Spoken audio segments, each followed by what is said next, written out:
Hi guys, welcome to week 3. We're talking all about nutrition this week. I've got Gill Fit with me. You may recognise her because last week we were talking about fitness. Gill and I worked out together. She put me through my paces with a weight-based training workout. Make sure you check it out on YouTube, on Total Body Wellbeing. And we also talked about the importance of exercise. Now Gill and I are also working together on some really exciting workshops that we've got coming up, all around food freedom for life. So both of us come from a personal training background, but we've also had our own struggles with finding freedom with food. That can come with working in the wellbeing industry. There's pressure to look a certain way, and I know that I struggled with that as I became a personal trainer, and things with my body that didn't maybe sit right in an industry where it's all about having a six-pack abs, etc. So today we just want to share with you our personal experience finding peace with food, and then we're going to tell you about this exciting workshop that we've got coming up and all of the amazing things that you're going to walk away with. So welcome again to Gill. So I'm just going to talk to you a little bit about my experience with food and how I found food freedom. Then I'm going to hand over to Gill. Gill is my partner. Gill is my business partner. So we're going to talk about our own experiences, and then we're just going to tell you a little bit about our exciting workshop. So for me, I actually have polycystic ovarian syndrome. So in many ways, I've struggled with weight gain naturally as a result of fluctuating hormones. I always joke and say that hormones have always been the bane of my blooming life. So regulating them, and also I found that when I went into the fitness industry, I was doing a classic approach, which was loads of cardiovascular activity, cycling, 15 classes a week. But I was still retaining weight, and part of that was to do with the fact that I was stressed. I was eating on the run, and there were all sorts of things going on, and that's been a challenging journey for me. But as a result of struggling, as many of us do, with wellbeing issues or issues with our bodies, I found a different path, and part of that was finding peace with food and getting off the diet cycle. So I've been there, binge eating after starving myself all day. I've been on Rosemary Connolly's diet, keto, all of the different things I've tried, but it was only when I stopped dieting and started to have more of an intuitive relationship with food that things started to improve for me. So that's kind of been my journey, and now I don't exercise half as much as I used to, so that kind of pushing my body to the limits actually exacerbated my hormones, and now my approach is much more yoga, weight-based. Still do some cardio, but it's shifted, and as a result I'm much healthier, and I also have a much better relationship with food. So I don't know whether you want to share your experience as well, Gill. Yeah, there's lots of similarities but also differences, I guess, in our journey. So for me it was always about, when I was growing up, I felt like the chubby one, and so I had that label, and part of it was just the fact that I was growing up and my body was changing, but I was growing up in a time where, like you were saying, you're surrounded by all these images of what what good is, what I need to be slim, I need to have slim legs, and my body is not necessarily going to be looking like the supermodels, because who does? So I just felt like I was constantly battling with that image. So I went down that route of trying all the diets, diet after diet after diet. You listed some of them, and just never getting to where I wanted to get to, because I was constantly trying to restrict my food. I was ignoring what my body was wanting me to do.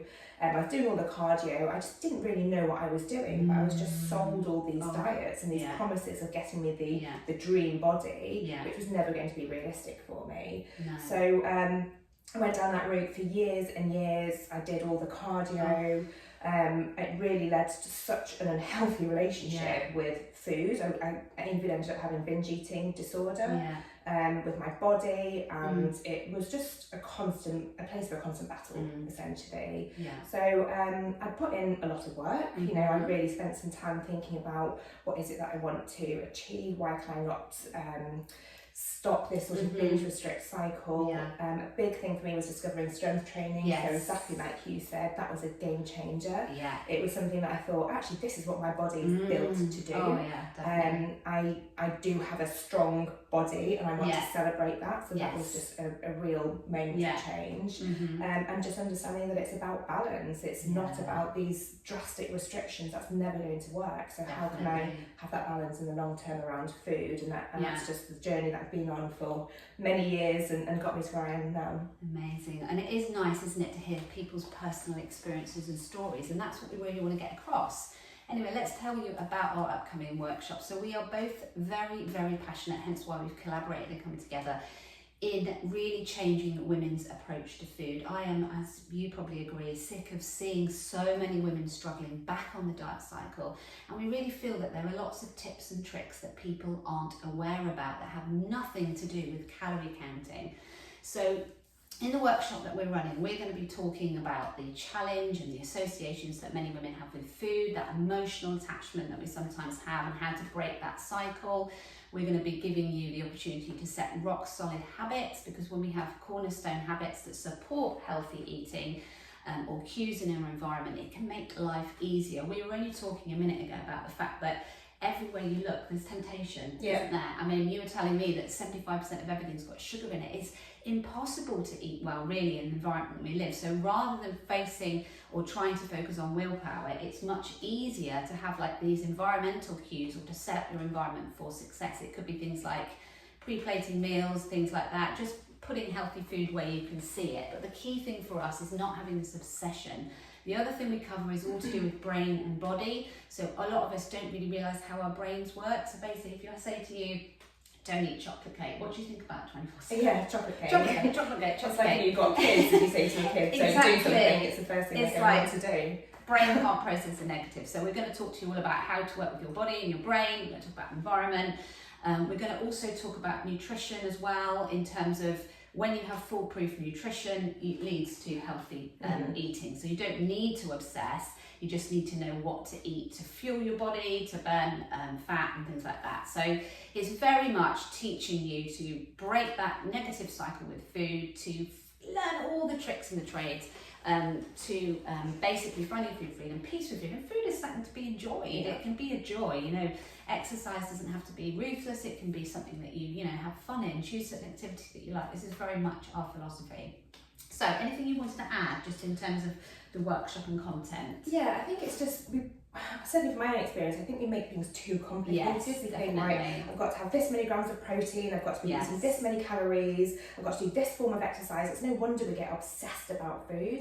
I think what you'll learn in a workshop is just those basic principles to make sure you're not obsessing about food, you're just naturally eating food that you enjoy, that you want to eat, but also works for your goals, and it just takes away that pressure and that obsession. So yeah, I think it's just so many tips that you can take away and apply from that. Yeah, and I think you'll get a lot from the workshop. It's a no-brainer for me, in terms of just, it's almost like giving you a manual of all the things you need to know. There's also a food freedom workbook that we've developed that comes along with the workshop. So again, there's some self-discovery exercises as well around your relationship with food.